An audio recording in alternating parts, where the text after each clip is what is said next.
نحمده ونصلي على رسوله الكريم أما بعد فأعوذ بالله من الشيطان الرجيم بسم الله الرحمن الرحيم رب اشرح لي صدري ويسر لي أمري واحلل عقدة من لساني يفقه قولي وقالوا قلوبنا غلف بل لعنهم الله بكفرهم فقليلا ما يؤمنون، اور انہوں نے کہا کہ ہمارے دل غلافوں میں ہیں، بلکہ اللہ نے ان کے کفر کی وجہ سے ان پر لعنت کی ہے، بس وہ بہت ہی کم ایمان لاتے ہیں۔ اور جب اللہ کی طرف سے ان کے پاس ایک کتاب آ گئی جو اس کی تصدیق کرنے والی ہے جو ان کے پاس ہے، حالانکہ اس سے پہلے وہ کفر کرنے والوں پر فتح مانگا کرتے تھے، بس جب ان کے پاس وہ چیز آ پہنچی جس کو وہ پہچان گئے تو انہوں نے اس کا انکار کر دیا، بس اللہ کی لعنت ہے انکار کرنے والوں پر۔ کتنی بری ہے وہ چیز جس کے بدلے انہوں نے اپنے نفس بیچ ڈالے، کہ وہ اس چیز کا انکار کرتے ہیں جو اللہ نے نازل کی محض ضد کی بنا پر، کہ اللہ اپنے بندوں میں سے جس پر چاہتا ہے اپنا فضل نازل کرتا ہے۔ ضد کس بات کی تھی؟ کہ نبوت محمد صلی اللہ علیہ وسلم کو کیوں دے دی گئی؟ تو وہ غضب بالائے غضب کے ساتھ پلٹے، اور کافروں کے لیے رسوا کن عذاب ہے۔ اور جب ان سے کہا جاتا ہے اس پر ایمان لاؤ جو اللہ نے نازل کیا، تو وہ کہتے ہیں ہم اسی کو مانیں گے جو ہم پر نازل کیا گیا، اور اس کے علاوہ کا وہ انکار کرتے ہیں، حالانکہ وہ حق ہے اور اس کتاب کی تصدیق کرنے والا ہے جو ان کے پاس ہے۔ یعنی قرآن میں جو احکامات ہیں ان میں سے بہت سے احکامات تورات کے اندر موجود ہیں۔ کہہ دیجیے اگر تم ماننے والے ہو تو اس سے پہلے اللہ کے نبیوں کو کیوں قتل کرتے تھے؟ اور یقیناً موسیٰ تمہارے پاس کھلی نشانیاں لے کر آئے، پھر تم نے ان کے بعد بچڑے کو معبود بنا لیا اور تم ہی ظالم ہو۔ یعنی موسیٰ علیہ السلام تمہارے اندر موجود ہیں اور تم اللہ کو چھوڑ کر بچڑے کو پوجنا شروع کر دو۔ کتنی حیرت کی بات ہے۔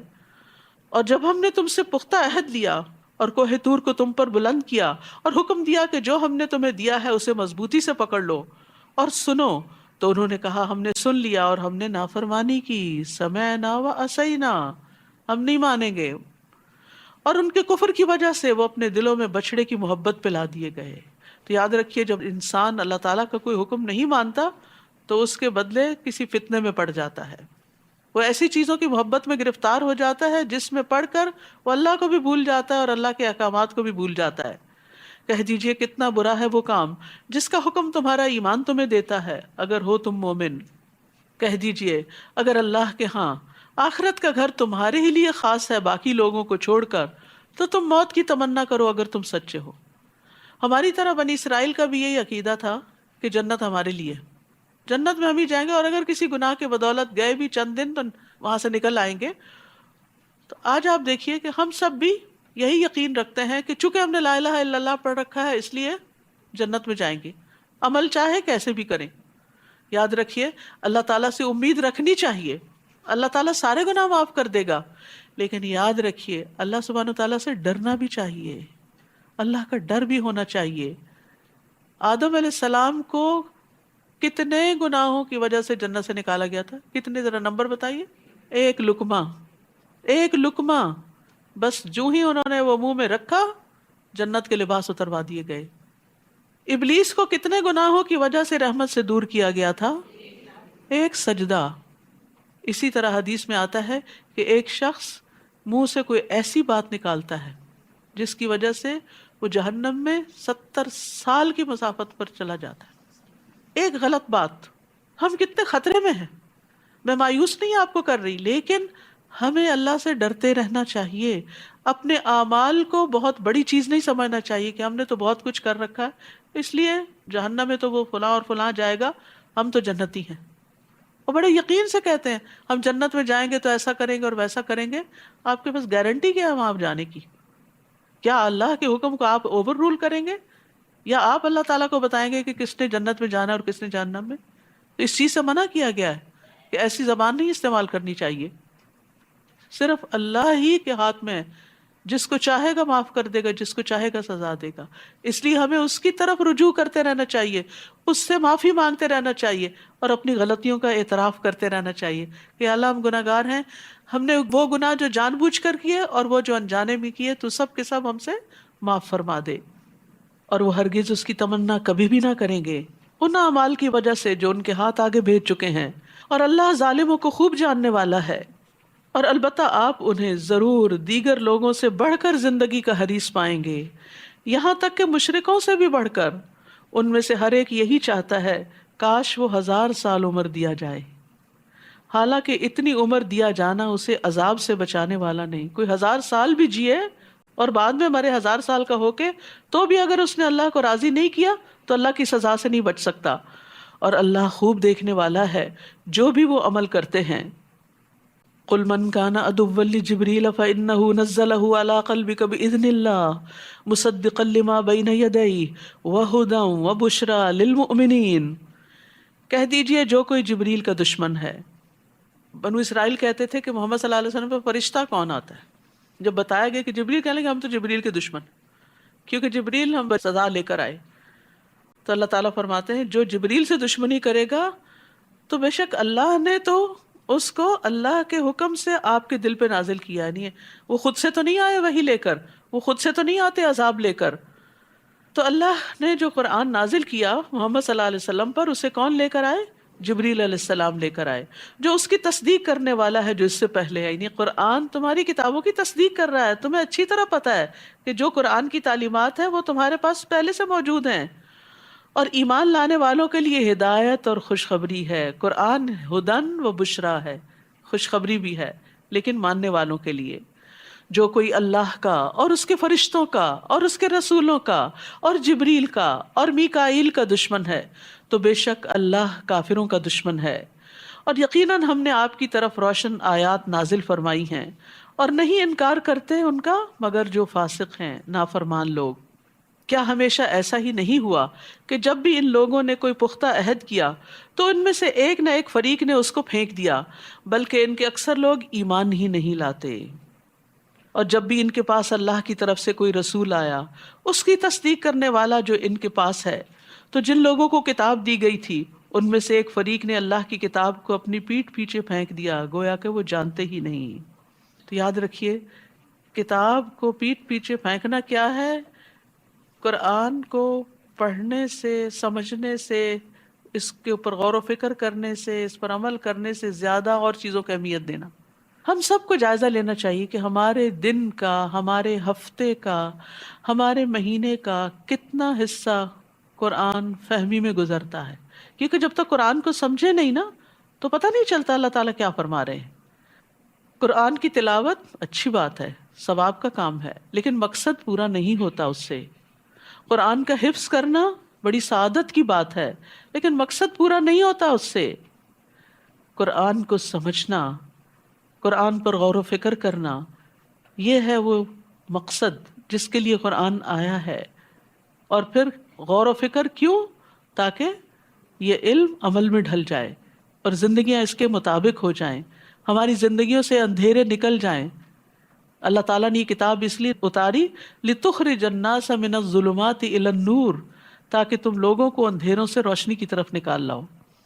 تو قرآن سمجھنا ہم سب کے لیے لازم ہے، ہم سب کے لیے ضروری ہے، اور ایک دفعہ ترجمے سے پڑھ لینا کافی نہیں، اس کو دہراتے رہنا چاہیے۔ اور بہترین موقع ہے اب انشاءاللہ دورہ قرآن کے علاوہ ڈیلی کی جو آپ تلاوت کرتے ہیں، اگر لفظی ترجمہ قرآن سے آپ کریں تو اس کا فائدہ یہ ہوگا کہ آپ عربی پڑھتے جائیں گے۔ جیسے جن لوگوں نے خاص طور پر قرآن پہلے سے پڑھ رکھا ہے، ترجمہ یاد کر رکھا ہے لیکن بھول چکے ہیں، 50% بھول چکے ہیں یا 70% بھول چکے ہیں، تو اس کی یاد دہانی کے لیے وہ نیچے بھی نگاہ ڈال سکتے ہیں ساتھ ساتھ، یعنی تلاوت کرتے ہوئے میننگ بھی ساتھ ساتھ دیکھ سکتے ہیں۔ تو اس سے یہ ہے کہ انشاءاللہ آپ کا فریش ہو جائے گا۔ بہرحال سفیان ابن عیینہ کہتے ہیں کہ لوگوں نے اللہ کی کتاب کو ریشم و دیباج کے غلافوں میں داخل کر دیا، اس کو سونے اور چاندی کے ساتھ آراستہ کیا، لیکن اس پر عمل نہیں کیا۔ یہی ان کا کتاب کو پیٹھ پیچھے پھینک دینا ہے، یعنی ویسے اسے بہت قیمتی بنا دیا، لیکن جس مقصد کے لیے وہ کتاب آئی وہ نہیں پورا کیا۔ اور بنی اسرائیل خاص طور پر کس چیز کے پیچھے لگ گئے ذرا دیکھیے اور اپنا جائزہ لیجئے۔ وَاتَّبَعُوا مَا تَتْلُو الشَّيَاطِينُ عَلَى مُلْكِ سُلَيْمَانَ وَمَا كَفَرَ سُلَيْمَانُ وَلَكِنَّ الشَّيَاطِينَ كَفَرُوا يُعَلِّمُونَ النَّاسَ السِّحْرَ، اور اس کی بجائے انہوں نے پیروی کی اس کی جو سلیمان کی سلطنت میں شیاطین پڑھا کرتے تھے۔ اور سلیمان نے کفر نہیں کیا بلکہ شیطانوں نے ہی کفر کیا۔ کیا کفر تھا؟ وہ لوگوں کو جادو سکھاتے تھے۔ آج آپ دیکھیں لوگ قرآن کو چھوڑ کر، دین کی اصل تعلیم کو چھوڑ کر اگر قرآن پڑھتے بھی ہیں تو کبھی جادو میں استعمال کرنے کے لیے، کبھی کوئی ایسے وظیفے بتانے کے لیے کہ جس سے لوگوں کو نقصان پہنچے. اور اس کے پیچھے لگ گئے جو بابل میں دو فرشتوں ہاروت اور ماروت پر اتاری گئی تھی، اور وہ دونوں کسی کو کچھ نہیں سکھاتے تھے جب تک یہ نہ کہہ دیتے کہ ہم تو صرف آزمائش ہیں، بس تم جادو کر کے کفر نہ کرو. بس لوگ ان دونوں سے ایسا جادو سیکھتے جس سے مرد اور اس کی بیوی میں جدائی ڈال دیں. آج آپ دیکھیں یہ مرض کتنا عام ہو چکا ہے. کتنی ہی خواتین ہیں جو اس کی وجہ سے سفر کرتی ہیں کہ کسی قریبی رشتہ دار، کسی قریبی دوست، کسی قریبی نے ہسبینڈ کے ساتھ ناچاکی کا جادو کر دیا کہ ان کی آپس میں نہ بنے، حسد کی بنا پر. تو آپ دیکھیے کہ یہ ٹریٹس بھی پچھلی امت میں تھے اور آج مسلمانوں کے اندر بھی یہ چیز پائی جاتی ہے کہ ہم کسی کی نعمت کو دیکھ کے خوش نہیں ہوتے، اور یہی حسد ہے، اور یہ حسد ایمان کے منافی ہے. متقی وہ ہوتا ہے جو دل کا بھی صاف ہوتا ہے، وہ دل میں کسی کے خلاف کوئی گرج، بیر، حسد کچھ نہیں رکھتا، وہ سب کو معاف کر دیتا ہے. ہاں، کسی نے جو تکلیف دی اس کی تکلیف محسوس کرتا ہے، کیونکہ بعض لوگوں کو جب میں کہتی ہوں نا معاف کر دیں تو کہتے ہیں وہ تکلیف نہیں بھولتی. وہ تو ہوتی رہے گی، معاف کرنا ایک الگ کام ہے اور تکلیف محسوس کرنا دوسری بات ہے. وہ تو جتنی دفعہ تکلیف محسوس ہوگی اتنی دفعہ اجر ہی ملے گا. وہ تو آپ کے اجر کو بڑھانے کے لیے محسوس ہوتی رہتی ہے. اور جتنی دفعہ تکلیف محسوس ہوگی انا للہ پڑھیں گے تو پہلی دفعہ جو چوٹ لگی تھی اور انا للہ پڑھا تھا اور ڈھیروں اجر سمیٹ لیا تھا، وہ اجر پھر سے واپس آئے گا، اور اجر ملے گا، اور اجر ملے گا. اس لیے کسی بھی انسان کی طرف سے اگر آپ ہرٹ ہوئے ہوں تو اس ہرٹ ہونے پر پریشان نہ ہو. یہ تو انسانی فطرت کا خاصہ ہے نا کہ چوٹ لگے تو درد تو ہوتی ہے. پرانے زخموں میں بھی درد نکل آتی ہے جب برسات کا موسم ہوتا ہے تو پھر سے ابھر آتے ہیں. تو اسی طرح مختلف سچویشنز میں انسان کے اندر وہ دل کے جذبات اور دل کے خیالات کسی خاص چیز کو دیکھ کر ٹریگر ہو جاتے ہیں اور انسان دکھ محسوس کرنے لگتا ہے. لیکن ایسے انسان کا دل نرم ہوتا ہے. یہ تکلیفیں اور دکھ ہمیں نرم کر دیتے ہیں.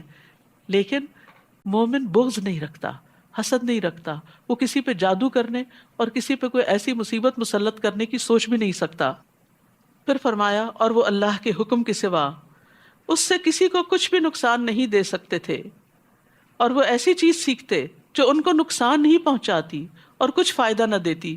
اور بنو اسرائیل جانتے تھے کہ جس نے ایسی چیز کو خریدا اس کا آخرت میں کچھ حصہ نہیں، اور یقیناً کتنی بری تھی وہ چیز جس کے بدلے انہوں نے اپنی جانوں کو بیچ ڈالا.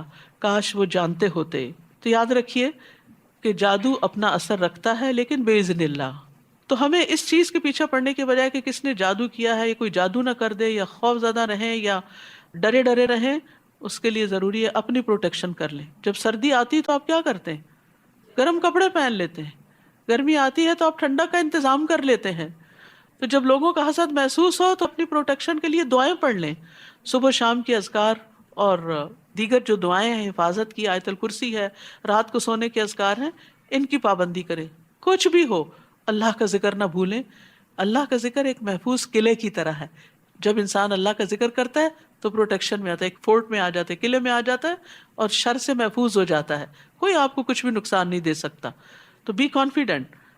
اور اگر وہ ایمان لاتے، نہیں جادو کرنے کی بجائے ایمان لاتے، تقوی اختیار کرتے، تو ضرور اللہ کے ہاں کہیں اچھا ثواب پاتے. کاش وہ جانتے ہوتے. یا ایھا الذین آمنو، اے لوگو جو ایمان لائے ہو، راعنا نہ کہو اور انظرنا کہا کرو، اور غور سے سنا کرو، اور انکار کرنے والوں کے لیے دردناک عذاب ہے. صحابہ کرام کو مجلس کے کچھ آداب سکھائے جا رہے ہیں کہ مجلس میں بیٹھے ہوئے نبی صلی اللہ علیہ وسلم سے جب دوبارہ بات پوچھنی ہو تو رائنا نہ کہو بلکہ لفظ بدل دو اور انظرنا کا لفظ استعمال کرو، کیونکہ یہ لفظ جو تھا مس یوز ہونے لگ گیا تھا. یہود آپ کی مجلسوں میں رائنا کو رائینا کہہ کے پکارتے، ہمارا چرواہا، نعوذ باللہ، یعنی مذاق اڑاتے تھے آپ کا. اپنے اندر کا چھپا ہوا حسد جو تھا وہ بیان کرتے تھے. تو اللہ تعالیٰ نے بجائے اس کے کہ تم ان سے لڑو جھگڑو، اپنے الفاظ تبدیل کر لو. بہت دفعہ ایسا ہوتا ہے نا کہ لوگ آپ کو کسی چیز پہ ٹیز کرنے لگتے ہیں، یا آپ کو حقیر سمجھتے ہیں، یا برا بھلا کہتے ہیں. تو ایسے میں آپ کو وہ رستہ بدل لینا چاہیے، ان لوگوں کے ساتھ انٹریکشن کم کر لینا چاہیے، بجائے اس کے کہ آپ روز لڑائی کریں ان سے. پھر فرمایا اہل کتاب اور مشرکین میں سے جن لوگوں نے انکار کیا وہ نہیں چاہتے کہ تم پر تمہارے رب کی طرف سے کوئی خیر نازل کی جائے، حالانکہ اللہ جس کو چاہتا ہے اپنی رحمت کے ساتھ خاص کر لیتا ہے، اور اللہ بہت بڑے فضل والا ہے۔ ہم جس آیت کو منسوخ کر دیتے ہیں یا اسے بھلوا دیتے ہیں تو ہم اس سے بہتر یا اس جیسی اور لے آتے ہیں۔ کیا آپ نہیں جانتے کہ بے شک اللہ ہر چیز پر خوب قادر ہے؟ کیا آپ نہیں جانتے کہ بے شک اللہ اسی کے لیے ہے آسمانوں اور زمین کی بادشاہت، اور تمہارے لیے اللہ کے سوا نہ کوئی دوست ہے اور نہ کوئی مددگار۔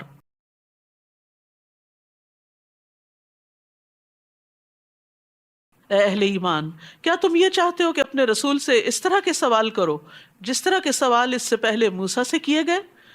اور جو ایمان کو کفر سے بدل ڈالے تو وہ یقیناً سیدھے رستے سے بھٹک گیا۔ اس سے یہ پتہ چلتا ہے کہ بعض سوالات انسان کو کفر تک بھی پہنچا سکتے ہیں۔ اہل کتاب میں سے بہت سے لوگ اپنے نفسوں کے حسد کی وجہ سے یہ چاہتے ہیں کہ کاش تمہارے ایمان لانے کے بعد وہ تمہیں کافر بنا دیں، بعد اس کے کہ ان پہ حق ظاہر ہو چکا ہے، تو تم معاف کر دو اور درگزر کرو یہاں تک کہ اللہ اپنا حکم لے آئے۔ بے شک اللہ ہر چیز پر پوری طرح قدرت رکھنے والا ہے۔ اور نماز قائم کرو اور زکوٰۃ ادا کرو، اور جو خیر بھی تم اپنے نفسوں کے لیے آگے بھیجو گے اللہ کے ہاں پالو گے۔ سبحان اللہ۔ یعنی بعض اوقات ہم نماز پڑھ لیتے، زکوٰۃ دے دیتے، اس کے بعد سمجھتے ہیں کہ کیا ہوا، فرض ادا ہو گیا، بس اب ہم دنیا کے لیے آزاد ہیں، دنیا میں مشغول ہیں، خوب انجوائے کر رہے ہیں، نماز کا وقت ہوا جلدی سے جا کے 4 ٹکرے مار کے واپس پھر دنیا کو انجوائے کرنا شروع کر دیا، اور بھول گئے کہ نیکی کے اور بھی بہت سے کام ہیں۔ یہاں پر کیا بتایا جا رہا ہے؟ وَأَقِيمُوا الصَّلَاةَ وَآتُوا الزَّكَاةَ، اور اس کے بعد چھوٹی نیکی بڑی نیکی جو بھی خیر کا کام کرو گے، اور اس میں پھر وہ یاد کر لیجئے ظاہری باطنی اقوال افعال، جو بھی کچھ کرو گے اسے اللہ کے یہاں پالو گے، وہ تمہارے اعمال نامے میں تمہارے سامنے آ جائے گا، تک ایک ڈاٹ بھی وہاں نظر آئے گا تمہیں۔ تو اس لیے مومن نیکیوں کا حریص ہوتا ہے، نیکیوں کی طرف دوڑتا ہے۔ فاستبقوا الخیرات، وہ اس لیے نہیں پیچھے رہتا کہ لوگ تو کوئی نیکی کرتے نہیں تو میں کیوں کروں، نہیں، مجھے اپنے لیے کرنا ہے۔ وہ اچھی مثالوں کو اپنے سامنے رکھتا ہے، وہ نیکی میں اپنے سے آگے والوں کو فالو کرتا ہے، پیچھے والوں کو نہیں۔ پیچھے والوں کو فالو کرنے والا کہاں رہ جاتا ہے؟ پیچھے رہ جاتا ہے، اور جو آگے جا رہے ہیں والسابقون السابقون اولئک المقربون، وہاں تک جانا ہے۔ بے شک اللہ خوب دیکھنے والا ہے جو بھی تم عمل کرتے ہو۔ اور انہوں نے کہا ہرگز جنت میں داخل نہ ہوگا مگر وہ جو یہودی ہو یا نصرانی، یہ ان کی آرزویں ہیں۔ کہہ دیجئے لاؤ اپنی دلیل اگر تم سچے ہو۔ وہ آپس میں بھی ایک دوسرے کو جہنمی قرار دیتے رہتے تھے اور خود کو جنت کا مالک سمجھتے۔ آج آپ دیکھیں مسلمانوں کے اندر بھی افسوس کے ساتھ ہی کہنا پڑتا ہے کہ مختلف فرقے بن چکے ہیں، کیونکہ یہ 2 نام بھی فرقہ وارانہ نام تھے، اور صرف ہر کوئی اپنے فرقے والے کو جنتی سمجھتا ہے، اپنا جنتی بھائی، اور باقی سب جہنمی۔ تو اس طرح کے جنت جہنم کے فتوے نہیں لگانے چاہیے، یہ اللہ کو پتا ہے کہ کس کا مقام کیا ہے۔ ہمیں فکر اس بات کی کرنی چاہیے کہ اللہ تعالیٰ نے ہمارے لیے کیا حکم دیا ہے اپنی رضا کو پانے کے لیے، اور وہ یہاں بتا دیے کہ بلا، کیوں نہیں، من اسلم وجہہ للہ وہو محسن فلہ اجرہ عند ربہ ولا خوف علیہم ولا ہم یحزنون، جس نے اللہ کے لیے اپنا چہرہ جھکا دیا، حکم سنا، سر تسلیم خم، اللہ لبیک اللہم لبیک، آپ نے حکم دیا میں کر کے ہی دم لوں گی، اور وہ محسن بھی ہو، نیکی کرتا چلا جائے تو اس کا اجر اس کے رب کے پاس ہے۔ ایسے لوگوں کو نہ کوئی خوف ہوگا نہ وہ غمگین ہوں گے۔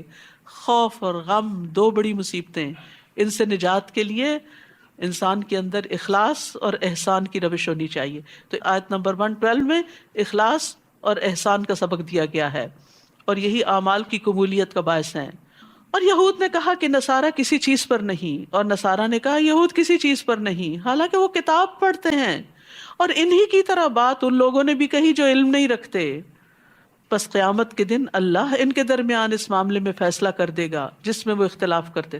لوگ ایک دوسرے کو گمراہ قرار دیتے رہتے ہیں اور سمجھتے ہیں کہ وہ تو کسی نیکی خیر اور بھلائی کے کام پہ نہیں ہے اور ہم ہی سب کچھ کر رہے ہیں۔ تو بات یہ ہے کہ اللہ ہی اس کا فیصلہ کرے گا کہ حقیقت میں نیکی کے کام کون کر کے آیا ہے۔ تو اس لیے اللہ کی کتاب سے معلوم کریں اور اس کے مطابق زندگی بسر کرنے کی کوشش کریں، بنسبت اس کے کہ اپنی خواہشات پر مبنی باتیں کر کے دوسروں کو گمراہ قرار دیں۔ اور اس سے بڑھ کر ظالم اور کون ہوگا جو اللہ کی مسجدوں میں اس کا نام ذکر کیے جانے سے روکے اور ان کی ویرانی کے لیے کوشاں ہو۔ یہی وہ لوگ ہیں کہ ان کو زیب نہیں دیتا کہ وہ ان میں داخل ہوتے مگر ڈرتے ہوئے، ان کے لیے دنیا میں رسوائی ہے اور آخرت میں ان کے لیے بہت بڑا عذاب ہے۔ تو انسان کو دنیا اور آخرت کی رسوائی سے بچنے کی دعا کرنی چاہیے۔ اللہم احسن عاقبتنا فی الامور کلہا واجرنا من خزی الدنیا وعذاب الآخرہ۔ تو یاد رکھیے یہاں تنبیہ کی گئی ہے کہ اللہ کی مسجدوں میں اللہ کا نام لیا جائے، اللہ کا ذکر کیا جائے، اور اس میں ایسے کام نہ کیے جائیں کہ جس سے مسجدیں ویران ہوں، آپس کے جھگڑے اور لڑائی اور ایک دوسرے کو نیچا دکھانا کہ جس کی وجہ سے لوگ بد دل ہو کر مسجد جانا ہی چھوڑ دیں۔ اور اللہ ہی کے لیے ہے مشرق اور مغرب، تو جس طرف بھی تم رخ کر لو بس ادھر ہی اللہ کا چہرہ ہے، بے شک اللہ وسعت والا اور بہت علم والا ہے۔ اور انہوں نے کہا کہ اللہ نے بیٹا بنایا ہے، پاک ہے وہ، بلکہ اسی کے لیے ہے جو آسمانوں اور زمین میں ہے، وہ سب اس کی فرما برداری کرنے والے ہیں۔ سبحان اللہ، ہر چیز اللہ کا کہنا مانتی ہے۔ اپنے آپ سے پوچھیں ہم کیا ایسے ہیں؟ ہم بھی ماننے والوں میں شامل ہیں؟ وہی آسمانوں اور زمین کا نئے سرے سے پیدا کرنے والا ہے، اور جب وہ کسی کام کے کرنے کا فیصلہ کر لیتا ہے تو صرف یہی کہتا ہے کن فیکون، ہو جا، اور وہ ہو جاتی ہے۔ یہ ہے اللہ کی طاقت، اور اس کے برابر کوئی بھی نہیں، کوئی اور ایسا نہیں کر سکتا۔ اور ان لوگوں نے کہا جو علم نہیں رکھتے کہ اللہ ہم سے کلام کیوں نہیں کرتا، یا ہمارے پاس کوئی نشانی ہی کیوں نہیں آ جاتی۔ اسی طرح کی بات ان لوگوں نے کہی جو ان سے پہلے تھے۔ ان سب کے دل آپس میں ملتے جلتے ہیں، بے شک ہم نے نشانیاں بیان کر دی ہیں ان لوگوں کے لیے جو یقین رکھتے ہیں۔ انا ارسلناک بالحق بشیرا ونذیرا وَلَا تُسْأَلُ عَنْ أَصْحَابِ الْجَحِيمِ، بے شک ہم نے آپ کو حق کے ساتھ خوشخبری دینے والا اور ڈرانے والا بنا کر بھیجا۔ یہ ہے محمد صلی اللہ علیہ وسلم، جو اچھا کرنے والوں کو خوشخبری سناتے ہیں اور برا کرنے والوں کو ڈراتے بھی ہیں۔ کیوں ڈراتے ہیں؟ تاکہ وہ برائی سے باز آ جائیں۔ اور ساتھ یہ بتایا گیا کہ اصحاب الجحیم، جہنم والوں کے بارے میں آپ سے نہیں پوچھا جائے گا کہ وہ وہاں کیوں پہنچے۔ اور یہود و نصارہ آپ سے ہرگز راضی نہ ہوں گے جب تک کہ آپ ان کی ملت کی پیروی نہ کریں۔ کہہ دیجئے بے شک اللہ کی ہدایت ہی اصل ہدایت ہے۔ یعنی یہ دراصل دو فرقہ وارانہ نام تھے۔ آج بھی آپ دیکھیں مسلمانوں کے اندر ہر فرقہ اپنی طرف بلاتا ہے کہ تب تم ہدایت پہ ہوگے جب ہمارے طریقے پہ آ گئے۔ تو اللہ تعالیٰ کیا فرماتے ہیں؟ قل ان ھدی اللہ ھو الھدی، کہہ دیجئے اللہ کی ہدایت دراصل ہدایت ہے، یعنی اللہ کی کتاب اور سنت یہ دراصل ہدایت ہے۔ اور اگر آپ نے اپنے پاس علم آ جانے کے بعد ان کی خواہشات کی پیروی کی، یعنی لوگوں کی باتوں پہ چلتے رہے، تو آپ کے لیے اللہ کی طرف سے نہ کوئی دوست ہوگا نہ کوئی مددگار۔ تو علم آنے کے بعد خواہش نفس کی پیروی نہیں کرنی چاہیے، اور خواہش کے پیچھے چلانا یہ شیطانی جال ہوتا ہے دراصل۔ اور اس کی علامات کیا ہوتی ہیں کہ کوئی شخص شیطان کے پھندے میں پھنس چکا ہے؟ نمبر ایک، وہ نعمتوں پر مغرور ہوتا ہے، نعمتوں پہ بڑا غرور ہوتا ہے اس کو کہ میرے پاس یہ اور یہ ہے، چاہے وہ علم کا غرور ہو، چاہے مال کا ہو، چاہے حسن کا، یہ ناپسندیدہ ہے۔ نمبر دو، اللہ کے عطیے پر فخر کرتا ہے، یعنی بوسٹنگ بھی کرتا ہے۔ نمبر تین، اللہ کے بندوں پہ تکبر کرتا ہے، ان کو حقیر سمجھتا ہے۔ اور نمبر چار، اللہ کا حکم ماننے کی بجائے اپنی منمانی کرتا ہے، اپنی مرضی پہ چلتا ہے۔ الذین آتیناہم الکتاب یتلونہ حق تلاوتہ اولئک یؤمنون بہ ومن یکفر بہ فاولئک ھم الخاسرون، جن لوگوں کو ہم نے کتاب دی وہ اس کی تلاوت کرتے ہیں جیسا کہ اس کی تلاوت کرنے کا حق ہے، یہی لوگ اس پر ایمان رکھتے ہیں، اور جو اس کا انکار کرتے ہیں دراصل وہی لوگ خسارہ پانے والے ہیں۔ تو تلاوت کا حق کیا ہے؟ صرف اچھے مخارج اور تجوید سے پڑھنا ہی نہیں، بلکہ سمجھ کر پڑھنا، حلال کو حلال، حرام کو حرام ٹھہرانا، متشابہات پر ایمان اور محکم پر عمل کرنا۔ پھر فرمایا اے بنی اسرائیل، یاد کرو میری اس نعمت کو جو میں نے تم پر انعام کی، اور بے شک میں نے تمہیں تمام جہان والوں پر فضیلت بخشی تھی، اور ڈرو اس دن سے جب کوئی نفس کسی کے کچھ کام نہ آئے گا، نہ کسی سے بدلہ قبول کیا جائے گا، نہ کوئی سفارش فائدہ دے گی، نہ ہی وہ مدد دیے جائیں گے۔ اور جب ابراہیم علیہ السلام کو اس کے رب نے چند باتوں کے ساتھ آزمایا تو اس نے ان کو پورا کر دکھایا۔ اللہ نے کہا بے شک میں تمہیں لوگوں کا امام بنانے والا ہوں، جو امتحان میں پاس ہو جاتا ہے وہی لیڈرشپ کے لائق ہوتا ہے۔ اس نے کہا اور میری اولاد میں سے، تو یہ ورثہ ٹرانسفر نہیں ہوتا۔ اللہ نے فرمایا میرا عہد ظالموں کو نہیں پہنچتا۔ اور جب ہم نے بیت اللہ کو لوگوں کے لیے لوٹ کر آنے کی جگہ اور امن کی جگہ بنایا، اور حکم دیا کہ مقام ابراہیم کو نماز کی جگہ بنا لو، اور ہم نے ابراہیم اور اسماعیل سے عہد لیا کہ تم دونوں میرے گھر کو طواف کرنے والوں اور اعتکاف کرنے والوں اور رکوع کرنے والوں اور سجدہ کرنے والوں کے لیے پاک رکھو، مساجد کو پاک رکھنا چاہیے۔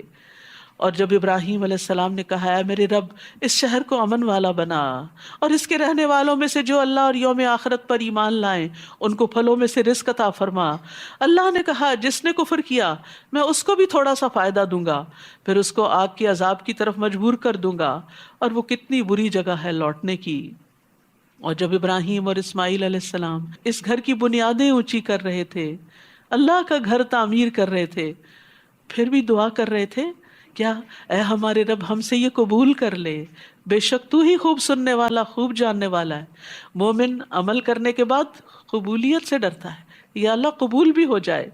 اور اس میں ان دو عظیم الشان پیغمبروں کی عاجزی کی دلیل بھی ہے۔ ہمیں بھی نیکی کے بڑے سے بڑے کام کر کے ہمبل رہنا چاہیے۔ اے ہمارے رب ہم دونوں کو اپنا فرما بردار بنا، اور ہماری اولاد میں سے بھی ایک گروہ کو اپنا فرما بردار بنا، اور ہمیں ہماری عبادت کے طریقے دکھا، اور ہم پر مہربان ہو جا، بے شک تو ہی بہت توبہ قبول کرنے والا نہایت رحم فرمانے والا ہے۔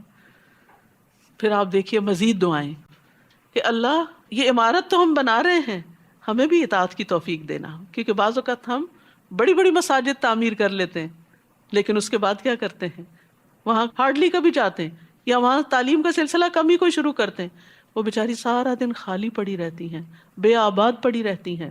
تو مسجد بنانا ہی بڑا کام نہیں، اس کو آباد کرنا بھی ایک کام ہے، اور پھر وہاں دعائیں مانگنا، عبادت کرنا، اللہ کا ذکر کرنا، اور خصوصاً توبہ کرنا۔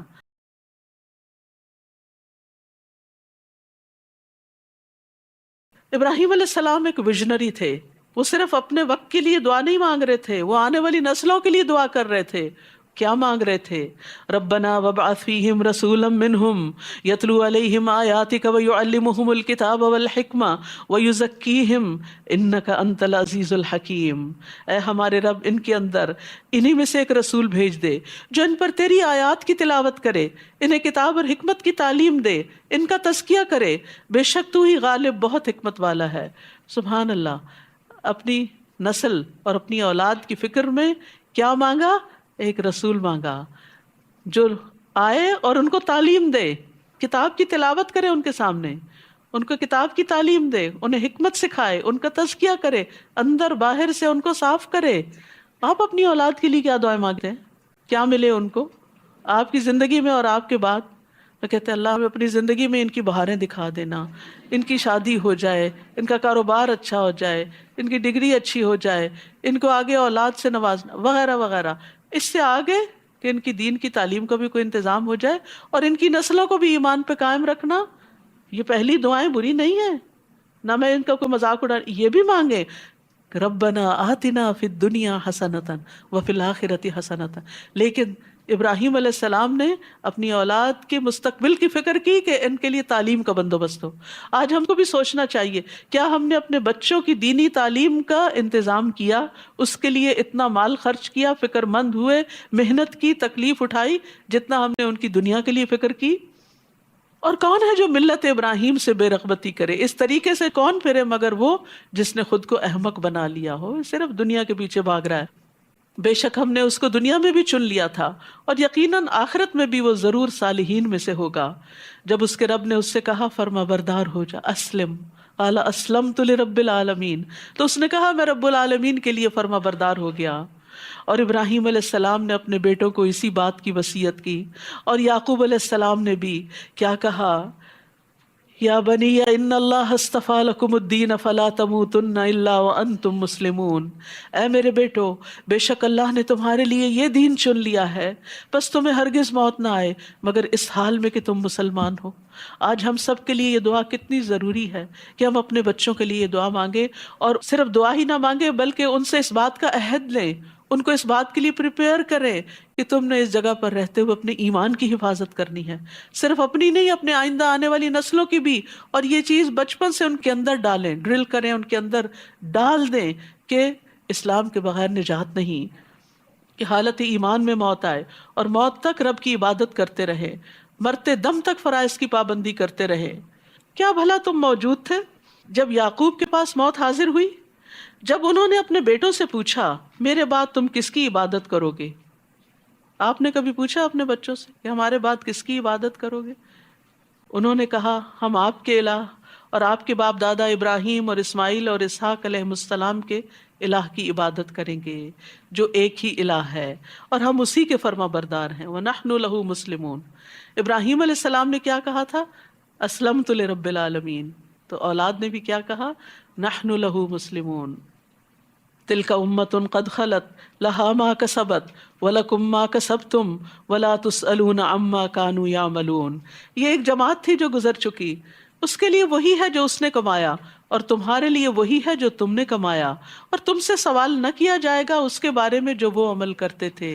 یعنی پہلے بزرگان تو گزر گئے اچھے کام کر کے، وہ تو اپنے ساتھ نیکیاں سمیٹ کر لے گئے۔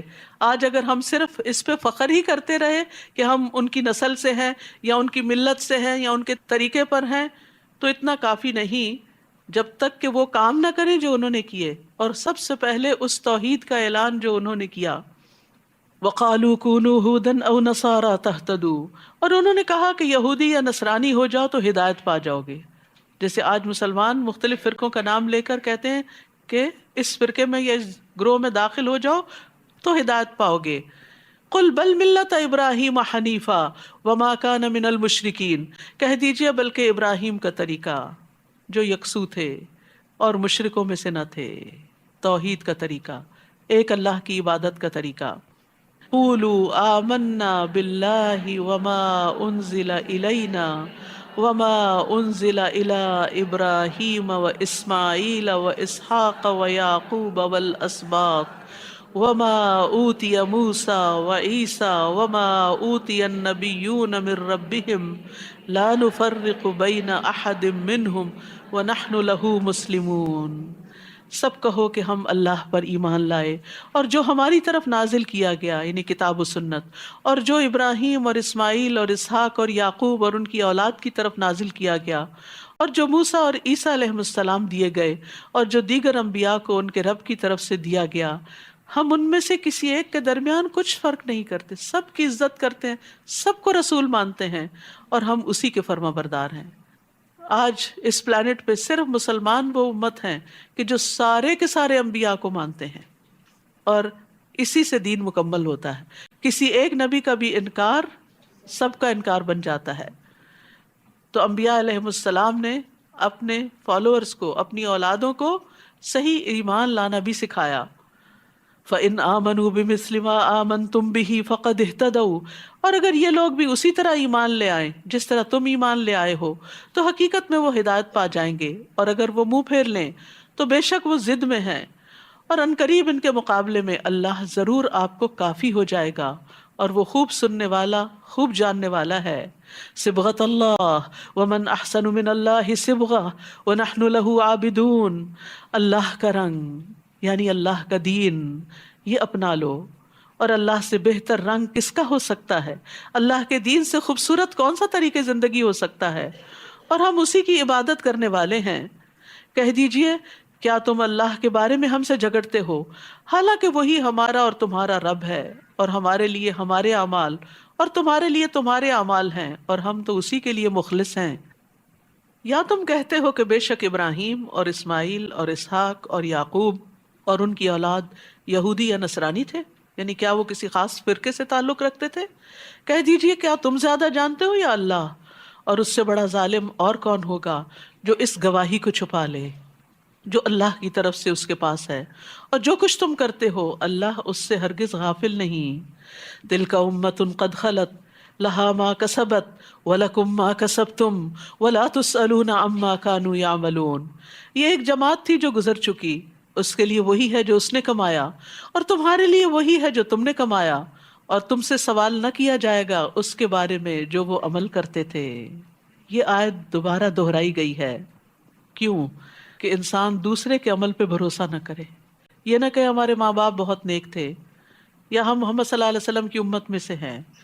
ہر انسان اپنے عمل کا جواب دہ ہے، انسان کو وہی ملے گا جو اس نے کمایا، کوئی کسی کا بوجھ نہیں اٹھائے گا، ہر نفس اپنے عمل کا بدلہ خود پائے گا، کسی سے دوسرے کے عمل کا سوال نہ ہوگا۔ کوئی انسان کسی دوسرے کا بوجھ نہیں اٹھائے گا، قیامت کے دن حسب نسب فائدہ نہ دے گا۔ وآخر دعوانا ان الحمد للہ رب العالمین۔ ربنا آتنا فی الدنیا حسنة وفی الآخرة حسنة وقنا عذاب النار۔ ربنا لا تزغ قلوبنا بعد إذ هديتنا وهب لنا من لدنك رحمة إنك أنت الوهاب۔ ربنا هب لنا من أزواجنا وذرياتنا قرة أعين واجعلنا للمتقين إماما۔ اللهم انا نسألك من الخير كله عاجله وآجله ما علمنا منه وما لم نعلم ونعوذ بك من الشر كله عاجله وآجله ما علمنا منه وما لم نعلم۔ اللهم انا نعوذ بك من جهد البلاء ودرك الشقاء وسوء القضاء وشماتة الأعداء۔ ربنا تقبل منا انك انت السميع العليم وتب علينا انك انت التواب الرحيم۔ وصلی اللہ تعالی علی خیر خلقہ محمد وعلی آلہ واصحابہ واہل بیتہ اجمعین برحمتک یا ارحم الراحمین۔ الہی آمین۔